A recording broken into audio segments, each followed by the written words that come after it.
Pessoal, tudo bom? Meu nome é Marcelo Petit, sou formado em Direito pela Faculdade de Direito do Largo de São Francisco no ano de 2014. Sou advogado e trabalho no escritório chamado Demarest Advogados na área contenciosa civil.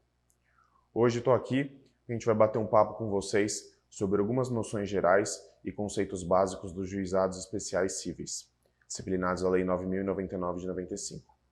Bom, vamos começar agora sobre esse bate-papo sobre essa lei, o qual dispõe sobre os juizados especiais cíveis e criminais. Temos, paralelamente à referida lei, outras duas leis, uma que dispõe sobre os juizados especiais da Fazenda Pública e outra que fala sobre os juizados especiais federais. Mas não iremos tratar aqui sobre elas, apenas sobre a lei que fala sobre os juizados especiais cíveis. Veja, qual a diferença entre essas leis entre essa lei dos juizados especiais cíveis e essas outras duas leis citadas anteriormente? Nessas outras leis, nós temos uma afetação. Primeiro, a lei dos juizados especiais da Fazenda Pública. Elas envolvem as ações que são ajuizadas perante o Poder Judiciário, como, por exemplo, o Tribunal de Justiça de São Paulo, e que tem a Fazenda Pública participando, como exemplo, uma ação proposta contra o município de São Paulo. Entenderam? Tá certo? Além disso, temos a lei dos juizados especiais federais. Ela também envolve a Fazenda Pública, mas em nível federal e não estadual, como citado na lei anterior. Como um exemplo para vocês, uma ação contra a União, por exemplo. Dependendo do valor e da situação concreta, ela pode ser ajuizada perante os juizados especiais federais. Pessoal, apenas lembrando novamente que o nosso bate-papo de hoje envolverá única e exclusivamente a Lei 9.099 de 95 e seus aspectos gerais. A finalidade dessa norma é estabelecer basicamente um procedimento sumarizado. Quando eu falo em um procedimento sumarizado, eu estou indicando um procedimento simplificado. O procedimento comum do Código de Processo Civil é bastante complexo e alongado, e com muitas particularidades. E por que existe essa diferença de procedimentos entre os juizados especiais e o Código de Processo Civil? Porque um é mais complexo e detalhado que o outro. O regramento do Código de Processo Civil, em conjunto com a Constituição Federal, entende que existem determinados casos que merecem uma maior atenção, enquanto outros podem ser resolvidos de forma mais objetiva e célere. Então, se você se deparar com uma discussão que envolva um pequeno valor, embora essa discussão tenha muita relevância para aquele indivíduo que ajuiza a ação, essa ação tem que tramitar de uma forma mais objetiva em comparação com demandas altamente complexas, envolvendo como um exemplo, imóveis, discussões societárias ou que envolvam até trabalhos periciais. O referido procedimento sumarizado dos juizados especiais cíveis se desenvolve em fases, tal como o procedimento comum do Código de Processo Civil. Só que nesse caso dos juizados especiais cíveis, nós temos menos fases. Inicia-se com a petição inicial, depois passamos para a citação do réu, ato contínuo já existe uma audiência de conciliação, entenderam? Depois da audiência de conciliação, nós temos a instrução, momento em que se apresenta a contestação e ao final temos a sentença. Lembrando aqui que, inclusive, que essa audiência de instrução e a sentença podem ocorrer conjuntamente no mesmo ato. Veja que as partes têm uma primeira oportunidade de resolver a demanda logo na audiência de conciliação. Caso elas não aceitem se conciliar, posteriormente, na audiência de instrução, a defesa terá a oportunidade de contrapor os argumentos feitos pelo autor na petição inicial, por meio da contestação. Portanto, a Lei 9.099 de 95 destina-se aos processos que tramitam perante o Poder Judiciário Estadual, tanto para matérias cíveis como para matérias criminais de menor complexidade. Todavia, na presente aula, somente serão abordados os temas referentes à matéria processual civil. Esclarecidos esses pontos iniciais e o objetivo desta aula, vamos ao próximo assunto. Já no artigo 2º, a norma vem e fala o seguinte: olha, essa lei, tendo em vista os seus objetivos e o que ela pretende, ela é informada por alguns princípios, citamos eles: o princípio da oralidade, o princípio da simplicidade, o princípio da economia processual, o princípio da celeridade e o princípio da conciliação. Vamos falar um pouco sobre cada um deles a seguir. Oralidade significa que o procedimento é oral, podendo ser ajuizada uma ação de forma oral, por exemplo, ao contrário do que ocorre no procedimento comum do Código de Processo Civil. Você bate na porta do juizado especial e fala para os funcionários do cartório ou outro setor especializado: eu quero ajuizar uma ação contra uma operadora de celular X porque estão me cobrando indevidamente um valor mensal faz 5 meses, um valor inclusive que eu não assinei. O funcionário vai anotar todos os seus dados e os dados específicos do caso e vai encaminhar a documentação para o setor de autuação, onde isso será transformado em um processo. O funcionário reduz a termos os dados que você indicou e, posteriormente, esse processo será encaminhado para a mesa de um juiz. A oralidade está presente em outros momentos do procedimento sumarizado, como na apresentação da contestação ou mesmo na prolação da sentença pelo juiz. Na sequência, e relacionado com o princípio da oralidade, temos um procedimento regido pelo princípio da simplicidade. O processo civil é muito complexo quando regido pelo procedimento comum. É um procedimento cheio de detalhes, regras e institutos, ao contrário do procedimento sumarizado do Juizado Especial Civil, o qual é mais informal. Esse procedimento sumarizado visa a economia processual e a celeridade. Pessoal, é bom lembrar que não podemos associar em momento nenhum a celeridade com a rapidez. Quando pensamos em rapidez, podemos ter uma falsa impressão de que se trata de um atropelo de fatos. Não é isso que ocorre aqui no Juizado Especial Civil. Na verdade, em razão da menor complexidade da demanda, como citado anteriormente, o procedimento pode ser conduzido de uma forma mais célere e objetiva, sem ter um grande apego por todos os detalhes e regras do procedimento comum. Existe, em realidade, uma menor quantidade de atos processuais. Ficou claro para vocês? Além disso, temos o princípio da conciliação. O tempo todo se busca a conciliação, não só no procedimento sumarizado, como também no procedimento comum. Mas aqui há um maior esforço para as partes conciliarem devido à menor complexidade da demanda. Esses são os princípios básicos que formam a Lei 9.099 de 1995. Agora, no ato seguinte, eu preciso definir quais são as ações que podem e que não podem ser ajuizadas perante as varas dos juizados especiais cíveis. Matérias que envolvem a parte criminal e que envolvem a União, no caso dos juizados especiais federais, devem inicialmente ser deixadas de fora, tá ok? Essas são as primeiras orientações. Quando essa ação será ajuizada perante os juizados especiais cíveis? Para definir quando uma ação será ajuizada, devemos verificar as suas regras de competência. Existem regras específicas no Código de Processo Civil que determinam quais juízes têm aptidão específica para analisar e julgar determinadas demandas. As regras que definem a competência nos juizados especiais cíveis na Lei 9.099 de 1995 são regras de competência relativa. Ao ser relativa, temos um juízo facultativo, ou seja, em um processo de menor complexidade, existe a possibilidade de o autor ajuizar essa ação perante uma das varas dos juizados especiais cíveis ou perante uma vara comum. Fica a critério do autor. Mas por que eu teria interesse em ajuizar uma ação perante a vara civil comum e não perante os juizados especiais cíveis? Nesse caso específico, trata-se de uma questão estratégica do autor. Embora o valor seja baixo, existem provas complexas que só podem ser feitas e produzidas no procedimento comum. Ou o autor deseja percorrer um longo curso do procedimento comum para trabalhar todos os argumentos possíveis a respeito do direito que está sendo pleiteado. O autor terá que verificar as situações em que será possível ajuizar uma ação perante o juizado especial civil. Mesmo nessas hipóteses, ainda haverá a possibilidade de a parte buscar o procedimento comum, como dito anteriormente. Vamos dar uma olhada agora nessas hipóteses. A primeira hipótese envolve a fixação de um valor limite para que a ação possa ou não ser ajuizada perante o juizado especial civil. Causas que não atingirem o valor superior a 40 salários mínimos. Se superou 40 salários mínimos, a ação não pode ser ajuizada perante o juizado especial civil. Trata-se de um critério em razão do valor da causa. Temos também outros critérios para definir a competência dos juizados especiais cíveis, como critérios fixados em razão da matéria. Informação importante: não importa o valor nesses casos. Por exemplo, mesmo que eu ajuize uma ação envolvendo o arrendamento rural ou a parceria agrícola, cujo pedido seja superior a 40 salários mínimos, ela mesmo assim deverá ser ajuizada perante uma das varas do juizado especial civil. Além do arrendamento rural e da parceria agrícola, outros temas podem ser tratados no juizado especial civil.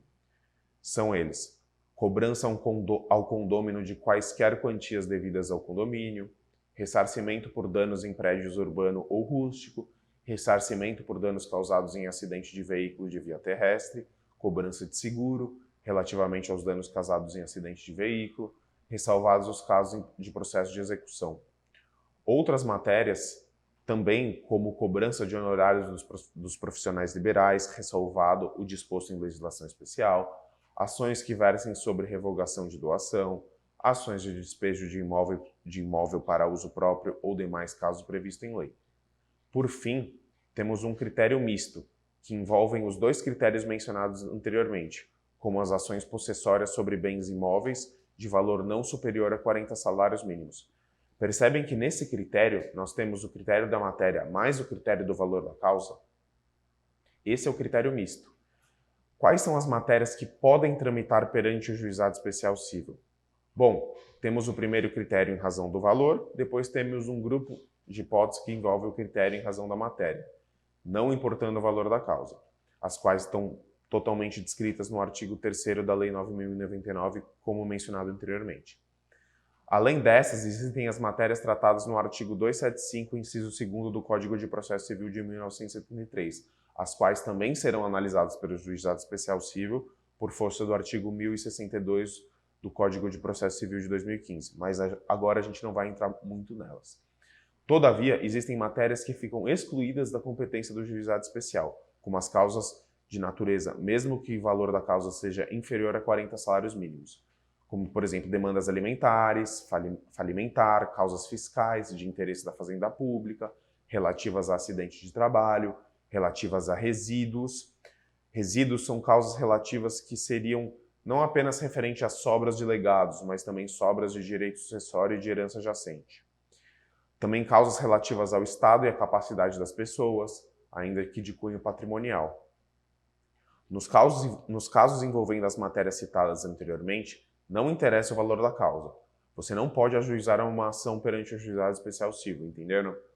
Isso se justifica pela complexidade ou pela importância dada à matéria pelo Código de Processo Civil ou pela Constituição Federal. Próximo ponto a ser abordado com vocês: foro. Foro, em nosso Código de Processo Civil, utilizado para indicar qual lugar tem a competência para julgar o processo.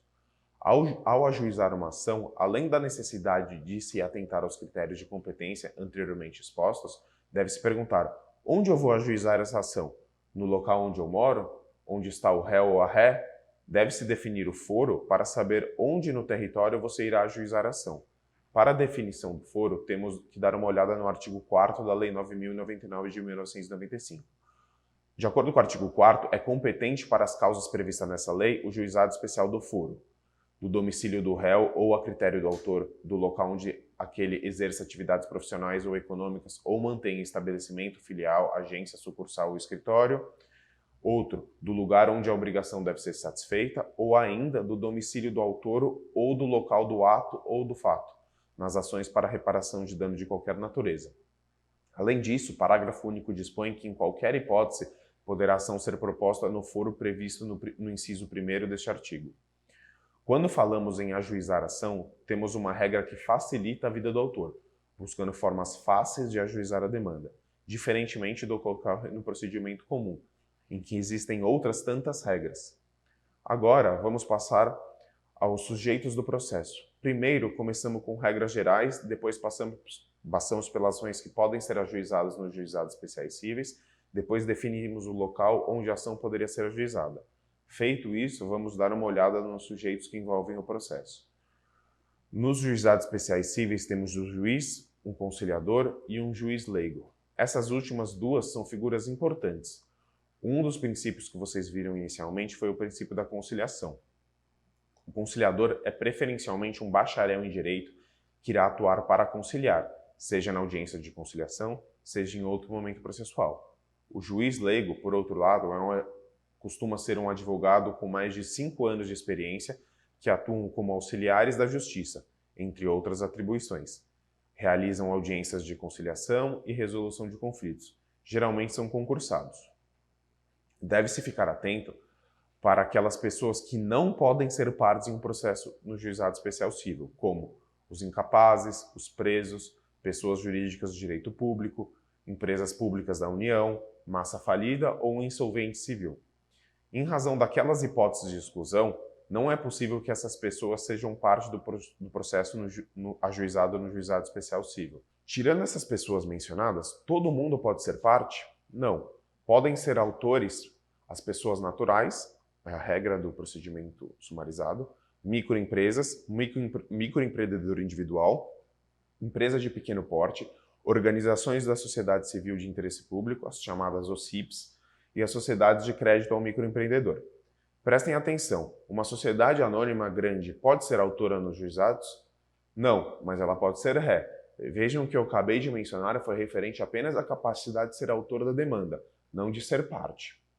Por fim, atrelado ao tema dos sujeitos, existem alguns questionamentos a respeito das partes. O primeiro deles é o seguinte: precisa de advogado para ajuizar uma ação perante o juizado especial civil? Depende. Se a ação tiver como um valor da causa um valor até 20 salários mínimos, não precisa. Se for acima de 20 salários mínimos, precisa da assistência obrigatória de um advogado. Vamos falar um pouco agora sobre os atos processuais. Vamos falar do processo de uma forma bem objetiva e depois irei falar sobre o roteiro, como essa ação é ajuizada, começando com a inicial e terminando com recursos e cumprimento de sentença. Quais são os princípios que informam os atos processuais? Os atos processuais são públicos e nós temos também a instrumentalidade das formas, ou seja, a existência do ato processual é um instrumento utilizado para se atingir determinada finalidade do processo, como, por exemplo, colocar os argumentos do seu direito pleiteado ao juiz. Em relação à contagem de prazos processuais, temos o artigo 12º-A da Lei 9.099 de 95, que diz que na contagem de prazo em dias, estabelecido por lei ou pelo juiz, para a prática de qualquer ato processual, inclusive para a interposição de recursos, computar-se-ão somente os dias úteis. Isso aqui é importante, porque havia quem dissesse que os prazos eram contados em dias corridos. Isso aconteceu porque no Código de Processo Civil de 73 tinha um jeito para a contagem de prazos e o Código de Processo Civil de 2015 inovou a respeito disso.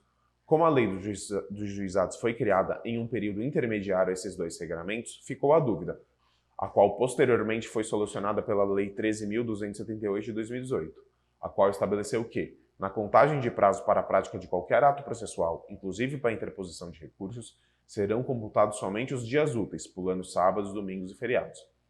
Por naturalmente demorarem mais, existia-se a ideia que os prazos nos juizados especiais cíveis envolviam todos os dias e não somente os dias úteis. Próximo ponto importante: pedido. O que nós temos? Temos o seguinte: o processo se instaura com a apresentação do pedido, conforme dispõe o artigo 14. O artigo 14 diz: o processo instaurar-se-á com a apresentação do pedido, escrito ou oral, à Secretaria do Juizado. Do pedido constatarão de forma simples e em linguagem acessível. O que deve constar do pedido? O nome, a qualificação e o endereço das partes, os fatos e os fundamentos de forma bem sucinta, o objeto e o seu respectivo valor. É lícito formular pedido genérico quando não for possível determinar desde logo a extensão da obrigação que está sendo pleiteada. O pedido oral será reduzido a escrito pela Secretaria do Juizado, podendo ser utilizado o sistema de fichas ou formulários impressos.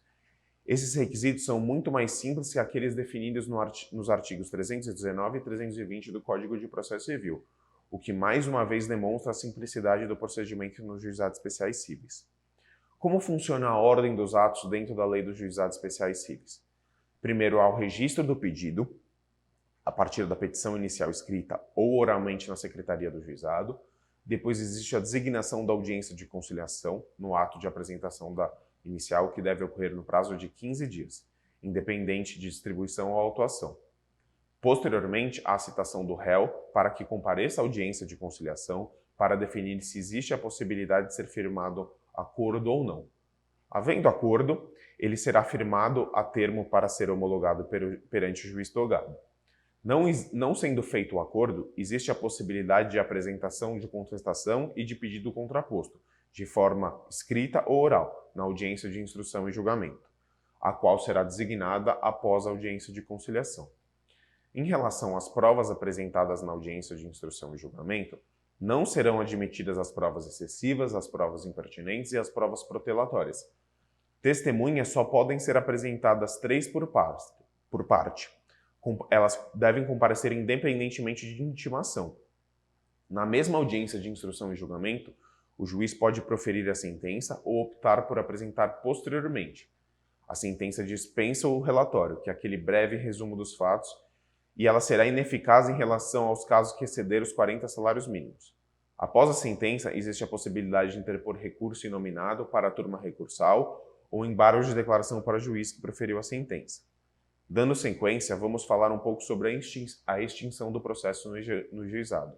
E quais são as hipóteses de extinção do processo? Elas estão dispostas no artigo 51 da lei. O artigo 51 dispõe: extingue-se o processo, além dos casos previstos em lei, quando o autor deixar de comparecer a qualquer uma das audiências no processo, quando inadmissível o procedimento instituído por esta lei ou o prosseguimento após a conciliação. Também vai ser extinto quando reconhecida a incompetência territorial, quando sobreviar qualquer dos impedimentos previstos no artigo 8º desta lei, quando falecido o autor, a habilitação depender da sentença ou se não der no prazo de 30 dias. Além disso, quando falecido o réu, o autor não promover a citação dos sucessores no prazo de 30 dias da ciência do fato, o processo também será extinto. Quanto ao cumprimento de sentença e à execução do título extrajudicial, devem ser observadas as regras específicas no artigo 52 e 53 da Lei dos Juizados Especiais Cíveis. Nos juizados, não há procedimento de liquidação de sentença, pois todas as sentenças devem ser líquidas e prontamente executáveis pelo autor da demanda. Como as audiências devem ocorrer de forma concentrada, temos a possibilidade de a sentença ser prolatada na própria sessão, caso em que a parte será prontamente intimada para cumprir a sentença. No caso de obrigação de entregar, de fazer ou de não fazer, o cumprimento poderá ser induzido pela fixação de multa diária, as chamadas astrentes, que podem ser majoradas e, caso não haja cumprimento, o juiz irá convertê-las em perdas e danos. Em relação à alienação de bens no âmbito dos juizados, devemos saber que, uma vez penhorados, os bens devem ser alienados por particulares até a data da alienação pública, realizada por praça ou leilão.